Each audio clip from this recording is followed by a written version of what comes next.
Hello दोस्तों, स्वागत है आपका हमारे YouTube चैनल पर। दोस्तों, आज की इस वीडियो में हम बात करने वाले हैं CDS एग्जाम क्या होता है और हम CDS एग्जाम कब दे सकते हैं, यानी CDS से जुड़ी सारी जानकारी के बारे में आज बात करने वाले हैं। दोस्तों, CDS का फुल फॉर्म होता है कंबाइंड डिफेंस सर्विसेज। दोस्तों, यदि आप भारतीय सेना में एक अधिकारी के रूप में कार्य करना चाहते हैं तो आप CDS एग्जाम पास करके भारतीय सेना को ज्वाइन कर सकते हैं। और CDS एग्जाम पास करने के लिए आपको CDS एग्जाम से जुड़ी सभी बातों का पता होना जरूरी है। दोस्तों, अब बात करते हैं CDS एग्जाम क्या होता है। अगर आसान भाषा में बात करें तो CDS का पूरा नाम कंबाइंड डिफेंस सर्विसेज होता है, जिसका हिंदी में अर्थ संयुक्त रक्षा सेवा होता है। CDS एक तरह की प्रतियोगी परीक्षा है जिसे पास करके आप भारत के तीनों सेनाओं में जैसे थल सेना, वायुसेना एवं नौसेना में भर्ती होकर अपना योगदान दे सकते हैं। यानी CDS एग्जाम के द्वारा आप इंडियन आर्मी, इंडियन एयरफोर्स और इंडियन नेवी में एक अच्छी खासी ऑफिसर रैंक पा सकते हैं।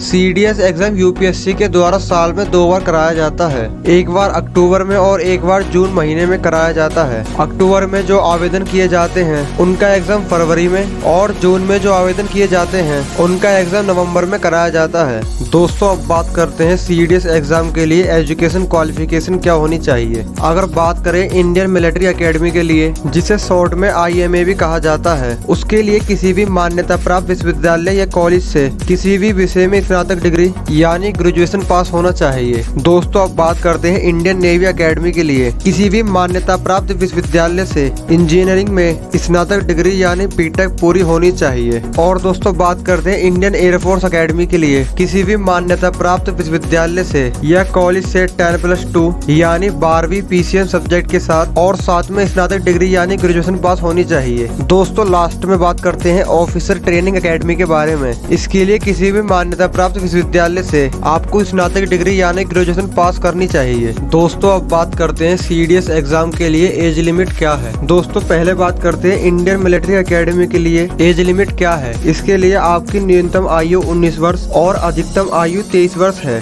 दोस्तों, दूसरे नंबर पर बात करते हैं इंडियन नेवी एकेडमी के लिए, इसके लिए आपकी न्यूनतम आयु 19 वर्ष और अधिकतम आयु 23 वर्ष है। दोस्तों, अब बात करते हैं इंडियन एयरफोर्स के लिए, न्यूनतम आयु 19 वर्ष और अधिकतम आयु 24 वर्ष है। और दोस्तों, लास्ट में आता है ऑफिसर ट्रेनिंग एकेडमी, जिसके लिए आपकी न्यूनतम आयु 19 वर्ष और अधिकतम आयु 24 वर्ष है। दोस्तों, आपको बता दें कि CDS एग्जाम में OBC, SC और ST कैटेगरी के लिए एज रिलैक्सेशन यानी आयु में कोई छूट नहीं दी जाती है। इसमें जनरल, OBC, SC, ST सभी कैटेगरी के लिए आयु एक समान होती है। दोस्तों, अब बात करते हैं CDS एग्जाम के लिए शारीरिक योग्यता क्या होनी चाहिए। सबसे पहले बात करते हैं हाइट की। भारतीय सैन्य अकादमी के लिए न्यूनतम ऊंचाई 157.5 सेंटीमीटर होती है और भारतीय नौसेना अकादमी के लिए न्यूनतम ऊंचाई 157 सेंटीमीटर होती है और वायु सेना अकादमी के लिए न्यूनतम ऊंचाई 162.5 सेंटीमीटर होती है और महिला उम्मीदवारों के लिए न्यूनतम ऊंचाई 152 सेंटीमीटर होती है। साथ ही इसमें गोरखा और भारत के उत्तर पूर्वी क्षेत्र,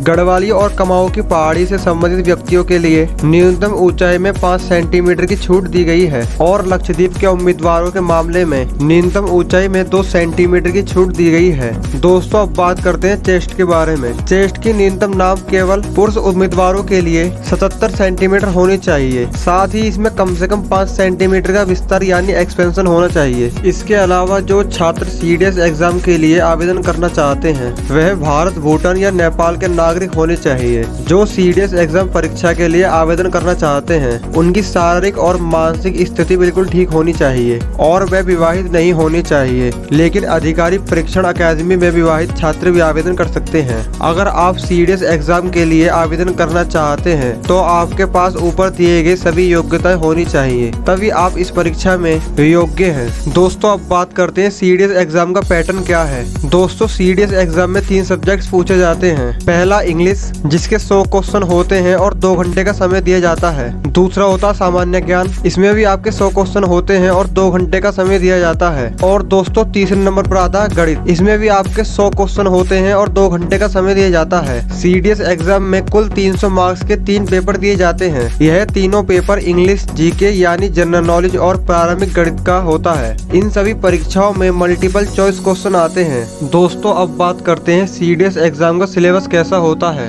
दोस्तों, CDS एग्जाम UPSC यानी यूनियन पब्लिक सर्विस कमीशन द्वारा लिया किया जाता है और इसका सिलेबस भी यूपीएससी द्वारा बनाया गया है, जिसमें सामान्य ज्ञान, इंग्लिश और गणित के विषयों से प्रश्न पूछे जाते हैं। दोस्तों सबसे पहले बात करते हैं जनरल नॉलेज की। इसमें पूछे जाने वाले विषय इस प्रकार हैं, जैसे history, Indian polity, Indian geography और जनरल साइंस पूछी जाती है। और दोस्तों सेकंड नंबर पर बात करते हैं इंग्लिश की, जिसमें आपकी ग्रामर, वोकेबलरी और बेसिक ग्रामर रूल्स पूछे जाते हैं। अब दोस्तों बात करते हैं गणित की, जिसमें सामान्य अंकगणित, बीजगणित, त्रिकोणमिति और ज्यामिति पूछी जाती है। दोस्तों लास्ट में बात करते हैं सीडीएस एग्जाम सिलेक्शन प्रोसेस कैसा है। सीडीएस एग्जाम में आपको सबसे पहले रिटन एग्जाम देना पड़ता है और उसके बाद आपका इंटरव्यू, पर्सनालिटी टेस्ट और इंटेलिजेंस टेस्ट होता है और इसके बाद आपको डॉक्यूमेंट वेरिफिकेशन के लिए बुलाया जाता है। और दोस्तों इसके बाद आपका मेडिकल एग्जाम और उसके कुछ समय बाद आपका फाइनल रिजल्ट आ जाता है, जिसमें आपको अपनी रैंक और अपने पोस्ट का पता चल जाता है। अगर दोस्तों यह वीडियो आपको इन्फॉर्मेटिव लगे तो लाइक करना ना भूलें और आप हमारे चैनल को सब्सक्राइब करके हमें सपोर्ट भी कर सकते हैं। और आप अगली वीडियो किस टॉपिक पर देखना चाहते हैं आप कमेंट में बता सकते हैं। मिलते हैं आपके साथ अगले वीडियो में, जब तक के लिए धन्यवाद।